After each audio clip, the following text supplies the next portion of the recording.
So hello everyone, मैं आज आपके लिए लेके आई हूँ एमएससी केमिस्ट्री थर्ड सेमेस्टर का एक बहुत ही important topic which is from unit lanthanoids and actinoids. And in this unit we will discuss about the magnetic properties of actinoids and further we will discuss about the spectra of actinoids. Okay, so first of all, introduction में आप क्या लिखोगे? As we know that the magnetic properties of an ion or an atom are due to the presence of electrons in it. जैसा कि हमें पता ही है कि जो भी एटम होता है या जो भी कोई आयन है हमारे पास, उसकी जो मैग्नेटिक प्रॉपर्टी है वो उसके अंदर प्रेजेंट इलेक्ट्रॉन्स की वजह से होती है. If the electrons present in an orbital of metal ion is paired form, then the ion is diamagnetic. अगर जो हमारे पास जो इलेक्ट्रॉन्स हैं वो किसी मेटल के ऑर्बिटल में पेयर्ड फॉर्म में प्रेजेंट है तो हम कहते हैं कि जो वो आयन्स हैं वो डायमैग्नेटिक है. और अगर जो इलेक्ट्रॉन्स हैं वो अनपेयर्ड हैं तो हम बोलते हैं कि ये क्या है, पैरामैग्नेटिक कॉम्प्लेक्स है. ओके, इसकी थ्योरी देख लेते हैं. Most of the actinoid ions are paramagnetic in nature. कि जो ज़्यादातर हमारे एक्टिनॉइड्स के आयंस होते हैं वो नेचर में कैसे होते हैं, पैरामैग्नेटिक होते हैं. And the magnetic property of tri positive और tetra positive actinoids ion is due to the 5f electrons. और जो इनकी मैग्नेटिक प्रॉपर्टी होती है, जो ट्राई पॉजिटिव और जो हमारे टेट्रा पॉजिटिव जो हमारे एक्टिनॉइड्स होते हैं वो उनकी property, magnetic property is due to 5f electrons, क्योंकि उनके पास क्या होते हैं, 5f इलेक्ट्रॉन्स होते हैं. जनरली जो हमारे पास electrons, generally the electrons having a property to generate a two types of magnetic movement which is responsible for their magnetic property.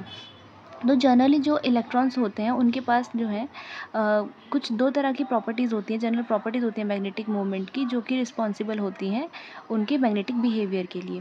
तो first is the orbital magnetic movement. मतलब it is generated by the movement of electron in the orbit.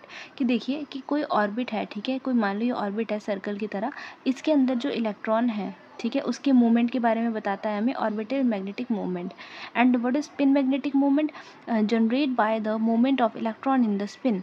ठीक है, देखो वो ऐसे भी घूम रहा है और it is also rotating in its own axis. तो जो ये अपने एक्सिस पर ऐसे घूम रहा है, ठीक है, this is spin magnetic movement. और जो वो इस तरह से चक्कर लगा रहा है सर्कल में, that is orbital magnetic movement. Right. Next हमारे पास आता है कि both the motion of electrons cause combined effect on the magnetic property of lanthanide ion but not for actinides. कि जो ये दोनों मोशन होते हैं, मतलब ऑर्बिटल मैग्नेटिक मूवमेंट और स्पिन मैग्नेटिक मूवमेंट, ये एक कंबाइंड इफेक्ट शो करता है लैंथेनॉइड की मैग्नेटिक प्रॉपर्टी पर, बट ये क्या है, एक्टिनॉइड्स के ऊपर वर्क नहीं करेगा. क्यों नहीं वर्क करेगा? Because in actinoids the orbital angular momentum is quenched because of the shielding. ठीक है, क्योंकि जो एक्टिनॉइड्स होते हैं वहाँ पर क्या है, जो हमारा ऑर्बिटल मैग्नेटिक मूवमेंट होता है, यानी कि जो इस तरह से घूम रहा होता है, ठीक है, वो क्या है, क्वेंच हो जाता है, यानी कि एक तरह से ब्रेक हो जाता है शील्डिंग की वजह से. शील्डिंग किसकी, आपको पता है, वहाँ 5f इलेक्ट्रॉन्स होते हैं.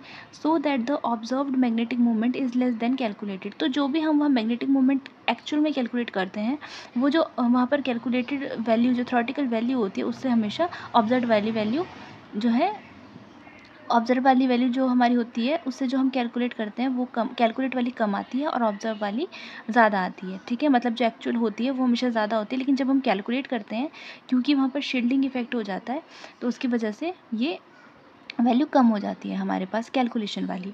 ओके, अब यहाँ पर एक रीज़न दिया हुआ है कि in lanthanoids the 4f electrons are well shielded from external crystal ligand field, whereas 5f electron in actinoids are not completely shielded from the external ligand field. ठीक है, अब ये लैंथेनॉइड्स में क्या होता है, जो 4f इलेक्ट्रॉन्स होते हैं वो शील्डेड होते हैं, क्योंकि वहाँ पर बाहर जो क्रिस्टल लिगेंड्स होते हैं वो उनको क्या, शील्ड करके रखते हैं. लेकिन जो 5f इलेक्ट्रॉन्स होते हैं वो क्या है, कम्प्लीटली शील्ड नहीं होते हैं एक्सटर्नल लिगेंड फील्ड की वजह से, due to the greater spatial extension. Greater spatial extension की वजह से वो क्या है, अच्छी तरह से शील्ड नहीं हो पाते हैं. इसीलिए जो 5f इलेक्ट्रॉन्स होते हैं वो ज़्यादा क्रिस्टल फील्ड की तरफ एक्सपोज रहते हैं. ठीक है, इसका रिजल्ट क्या आता है कि जो हमारे ऑर्बिटल कंट्रीब्यूशन होता है मैग्नेटिक मोमेंट में इज़ क्वेंच्ड इन एक्टिनॉइड्स. वो क्या हो जाता है, क्वेंच हो जाता है. ठीक है, बेसिकली आपको यही लिखना है कि जो 5f इलेक्ट्रॉन्स की वजह से है क्वेंचिंग हो रही है एक्टिनॉइड्स में. ठीक है, जो कि हमें लैंथेनॉइड्स में देखने को नहीं मिलती है. इसके बाद आप एक ग्राफ बना सकते हो. ठीक है, इसमें कुछ कंपैरिजन किया हुआ है कि जो लैंथेनॉइड्स और एक्टिनॉइड्स के बीच में. तो इस तरह से यहाँ पर इसमें मैग्नेटिक मूवमेंट दी हुई है और इस तरह से इसकी रेंज दी हुई है, तो यहाँ पर से आप इसको बना सकते हो. ओके, नेक्स्ट हमारे पास क्या आता है, इसमें इसी में हमारे पास एक चीज़ आ जाती है मैग्नेटिक ससेप्टिबिलिटी के बारे में। तो मैग्नेटिक ससेप्टिबिलिटी क्या होती है? मैग्नेटिक ससेप्टिबिलिटी होती है the degree to which a matter can be magnetised in an external magnetic field. कि आप किसी भी, ठीक है, किसी भी आप जो एटम है हमारा, ठीक है, या फिर आप बोल सकते हो जो हमारा कोई मैटर है, उसको आप कितनी डिग्री तक, कितना ज़्यादा आप उसको मैग्नेटाइज कर सकते हो, उसको ही हम उसकी मैग्नेटिक ससेप्टिबिलिटी बोलते हैं, ठीक है। Degree of which a matter can be magnetised, कितना जो एक सब्सटेंस है वो कितना मैग्नेटाइज हो रहा है, वो उसकी मैग्नेटिक ससेप्टिबिलिटी होती है।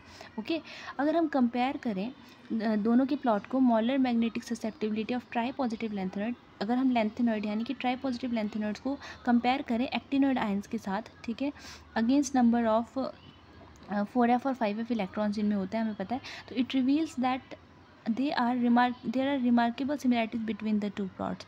तो हमें क्या है, वहाँ पर सिमिलैरिटीज भी देखने को मिलेंगी, ठीक है। The plot of lanthanoid ions has 2 humps while that of actinoid ions has only 1, ठीक है। हमें क्या देखने को मिलेगा वहाँ पर, और डिफरेंस में क्या देखने को मिलेगा कि जो हमारे पास लेंथेनॉइड आयंस हैं, ठीक है, उनमें हमें 2 हम्प्स देखने को मिलेंगे, इस तरह से 2 हम्प्स देखने को मिलेंगे, और एक्टिनॉइड में सिर्फ 1 हम्प देखने को मिलेगा, राइट। इसके बाद हमारे पास क्या आता है यहाँ पर कि if both the cases the first in both the cases the first hump at the identical place, the moment of the lanthanoid ions agreed uh, एक second, what is this, okay, agree closely with the theoretical predictions, but those of the transuranic ions are somewhat lower than the expected as shown in the figure, ठीक है। तो दोनों cases में जो क्या है, जो फर्स्ट हम्प होता है वो तो दोनों का सेम ही होगा, ठीक है। और जो यहाँ पर लेंथेनॉइड्स की आयंस की जो मोमेंट देखने को मिलेगी, ठीक है, वो क्या है, हमारे जो थ्योरेटिकल हमने जो प्रेडिक्शन की होगी उसके क्लोज जो है उसकी वैल्यू हमें देखने को मिलेगी, ठीक है। और जो हमारे ट्रांस यूरेनियम आयंस है वो क्या है, वो तो हमें एक्सपेक्टेड से भी बिलो वैल्यू मिलेगी। तो this is because of the 5f electrons of the transuranium ions, क्योंकि जो ट्रांस यूरेनियम आयंस होते हैं उनके पास भी क्या होता है, 5f इलेक्ट्रॉन्स होते हैं, जो कि लेस इफेक्टिवली स्क्रीन्ड होते हैं। आपको पता है क्रिस्टल फील्ड लिगेंड जो है वहाँ पर कम काम करेगा, है ना। और 4f electrons of the 4f electrons of the lanthanoid है, एज़ कम्पेयर टू, मतलब कंपेयर किया हुआ है कि इसके अंदर 5f इलेक्ट्रॉन्स होते हैं, तो यहाँ पर जो है लिगेंड्स की शील्डिंग जो हमें देखने को मिलती है वो कम देखने को मिलती है, और यहाँ पर जो है ज़्यादा देखने को मिलती है, इसीलिए ये सेफ़ बचे रहते हैं, ठीक है। और इनकी वैल्यू भी सही आती है, और 5f की जो है वैल्यू, वो कैलकुलेटेड वैल्यू जो है वो थोड़ी कम आती है as compare to observe value. So this is all about our topic, this is all about magnetic property of actinoids, and इसके बाद हम लोग फर्दर करेंगे अपना spectra. Okay, thanks for watching.